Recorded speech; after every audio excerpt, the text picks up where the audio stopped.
In 1784, two European empires spent over a year on the brink of all-out war, over a single river that neither side actually wanted to fight for. 100,000 soldiers had been mobilized on both sides of the border, warships were in position, and all of Europe was watching. And then, on a gray October morning, one Dutch cannon was fired and ended the entire crisis in a single shot. Not because one side surrendered or negotiated, but because the cannonball went straight through a soup kettle. Nobody died, nobody surrendered, and one empire walked away with its dignity visibly dented. To understand how this absurdity happened, we need to go back 136 years to a peace treaty signed in a German city in 1648. The Peace of Westphalia was one of the most important treaties ever signed in European history. It ended 30 years of devastating religious wars that had killed millions of people across the continent. Dozens of European powers sent delegates to the peace conference, and after years of negotiation, they finally produced a treaty that redrew the map of an entire continent. The Scheldt River runs through what is now Belgium and flows west toward the North Sea, and at its mouth sat the city of Antwerp, once the richest trading port in all of northern Europe. For most of the 1500s and into the 1600s, Antwerp was where the world came to do business. Spanish gold, English wool, German metals, Portuguese spices all moved through this one city. But the Dutch Republic controlled the mouth of the Scheldt, which meant they controlled who could enter and exit Antwerp's harbor, and that made them extraordinarily powerful. And hidden inside the Treaty of Westphalia, buried in the fine print, slipped in quietly by the Dutch delegation, was a clause that closed the Scheldt River to all international shipping permanently. The clause was elegant in its simplicity. The Dutch controlled the mouth of the Scheldt stayed closed, and Antwerp, their biggest commercial competitor, was permanently choked off from the world's shipping lanes. And it worked beautifully. For 136 years, Antwerp stagnated while Amsterdam, the Dutch capital, became the financial center of Europe and one of the wealthiest cities on earth. By the 1780s, 136 years had passed, an entire generation had grown up never knowing what a free Scheldt looked like, and then Joseph II became Emperor of the Habsburg lands. Joseph II was a genuinely unusual ruler, a true believer in Enlightenment reforms who spent his reign abolishing serfdom, expanding religious tolerance, and modernizing courts across the Habsburg Empire. He was also, by the accounts of his own ministers, deeply impatient, frequently brilliant, and absolutely certain he was right about everything, a combination that worked wonderfully when he was right, and catastrophically when he wasn't.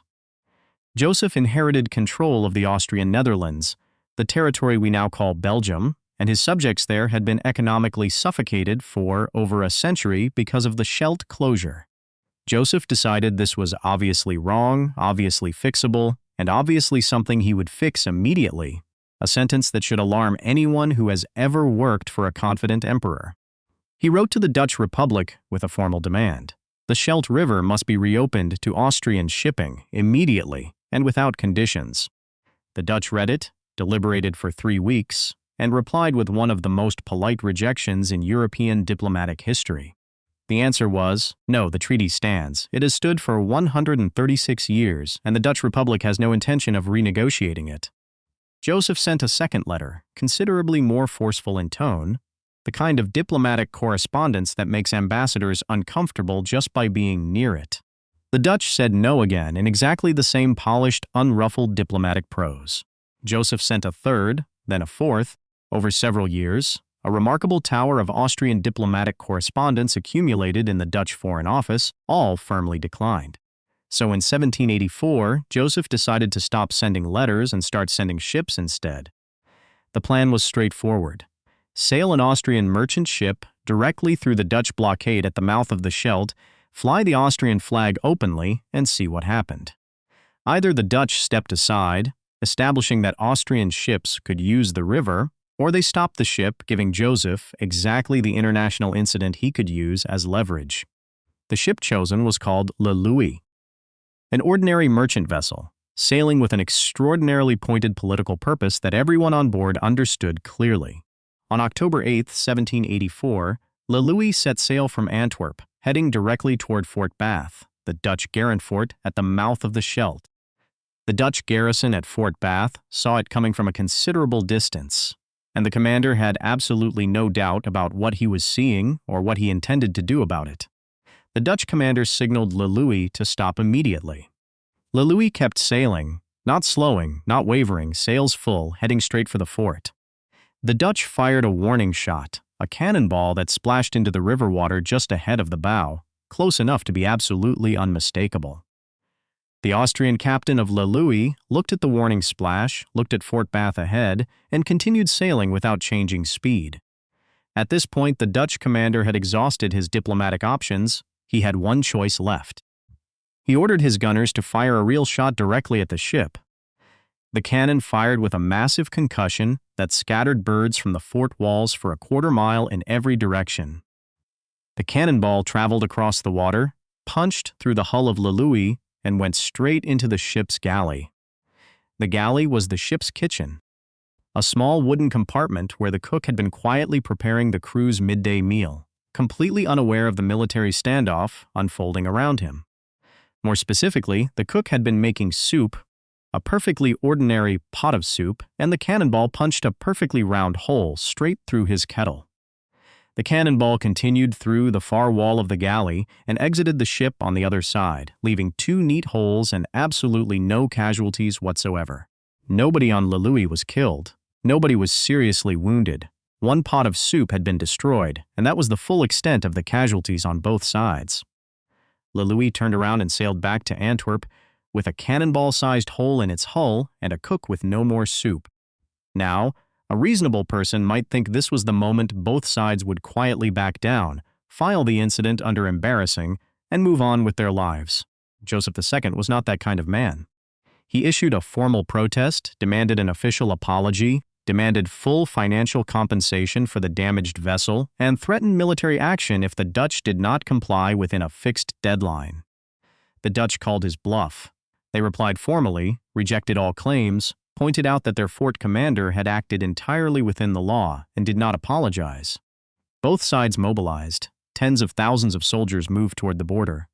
Warships repositioned on the river. The military machinery of 2 empires ground into motion. For weeks, the situation teetered on a knife's edge, and all of Europe watched, including France. But here's where the story gets genuinely interesting. Because Joseph II had been keeping a secret, and the soup kettle was only ever part of a much bigger game.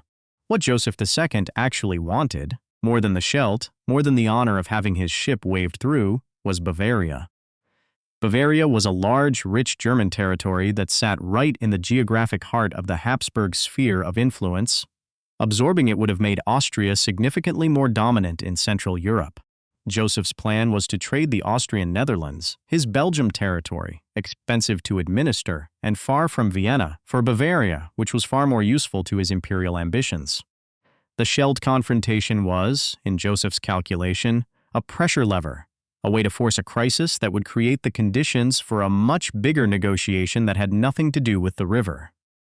There was one major flaw in this plan. France was watching the whole thing and had already decided the answer was no. France had no interest in watching Austria grow larger and stronger in Central Europe. The French foreign policy calculus was clear. Any Austrian territorial gain in Germany was a French strategic loss. The French foreign minister contacted both sides privately and made the French position very clear.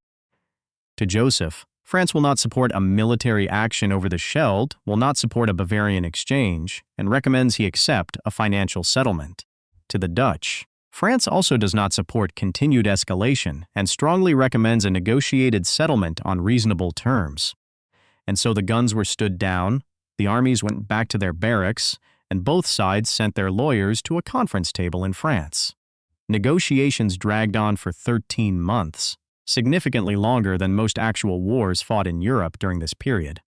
Finally, on November 8, 1785, the Treaty of Fontainebleau was signed at the French royal palace of Fontainebleau. Austria received 10 million guilders in financial compensation from the Dutch Republic, a considerable sum, but considerably less than what Joseph had spent on military mobilization. The Scheldt River remained closed, exactly as it had been for the previous 136 years. Bavaria remained completely out of reach. Joseph never got his territorial exchange. His grand strategic game had produced a box of coins and a lesson about France. Now here is the thing I want you to take away from this story. This entire episode, the mobilized armies, the warships, the 13 months of diplomacy, is remembered in history by one name, the Kettle War. Not the Scheldt War, not the Habsburg-Dutch crisis, not the Joseph II incident. The Kettle War, named after a pot of soup. 2 empires, 100,000 soldiers, 13 months of negotiations, and the whole thing is named after what a ship's cook was making for lunch. The Dutch reportedly kept the actual cannonball as a trophy, the physical evidence of their most efficient military victory in recorded history. And Antwerp, the city at the center of all of this, would not recover as a major trading port for another 46 years when something entirely unexpected finally changed everything. In 1830, Belgium broke away from Dutch rule and declared independence, and one of its very first acts as a new nation was to reopen the Scheldt River. 46 years after a soup kettle ended the crisis. And it took an entirely new country to finally solve the problem that 2 empires had spent 13 months arguing over. Joseph II died in 1790, 6 years after the soup kettle incident, having outlived his embarrassment but not his ambitions. He is remembered as one of the most ambitious reformers in 18th century Europe, and, somewhat less comfortably, as the emperor who spent 13 months in a standoff triggered by a soup kettle. The Kettle War. 1 cannon shot, 0 deaths, 13 months of paperwork, and a soup kettle that outlasted an empire's diplomatic ambitions. Which might just make it the most efficient conflict in the entire history of European warfare. If you enjoyed this history story and want more of the ones nobody tells, subscribe to Histrix. We'll be here every week with another one. We'll see you next time.